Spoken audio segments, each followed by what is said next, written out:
Hello everyone, good morning. কেমন আছো তোমরা? আজ আবার একটি ছোট্ট মিনি ব্লগ নিয়ে চলে এলাম। আর আজকে হচ্ছে পরীক্ষার থার্ড দিন। তো আমি এখন রেডি হয়ে গেছি এখন পরীক্ষা দিতে যাব ওই জন্য।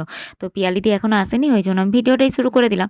আর এদিকে চলে এসেছে পিয়ালিদি, এখন পিয়ালিদি আর আমি স্কুটিতে করে যাচ্ছি পিয়ালিদির বাবার সাথে এখন পরীক্ষা দিতে। মানে এখন যাবো নোয়ারি, নোয়ারি থেকে গাড়ি ধরবো। তো নোয়ারিতে চলে এসেছি আর এখানে গাড়ি পেয়েও গেছি। দেখো আমি একটু একটু করে সবারই মুখটা দেখিয়ে দিলাম আর এখন রাস্তায় যাচ্ছি পরীক্ষা দিতে। তো তারপর আমার পরীক্ষা দেওয়ার পর আর ভিডিও করা হয় না, এখন বাড়িতে এসে খেতে বসে গেছি।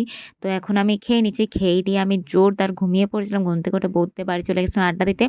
আর কাকিমাকে একটু ভিডিওর মধ্যে নিয়েই নিলাম। তারপরে বাড়িতে এসে সন্ধে দেখি আমি এখন চা বানাতে লেগে গেছি। চা বানিয়ে চা বানিয়ে আমি এখন চাটা মানে আমার বাবার মায়ের তিনজনের ছেঁকে নিচ্ছি চাটা। তো চাটা ছেঁকে খেয়ে দিয়ে আমি এখন ছাদে চলে এসেছি বই পড়তে। তো আমি এখন বই পড়তে থাকি। আজকের ভিডিওটা এই পর্যন্ত। তোমরা ততক্ষণে আমার চ্যানেলটি সাবস্ক্রাইব করে দিয়ে চাও। এখন টাটা।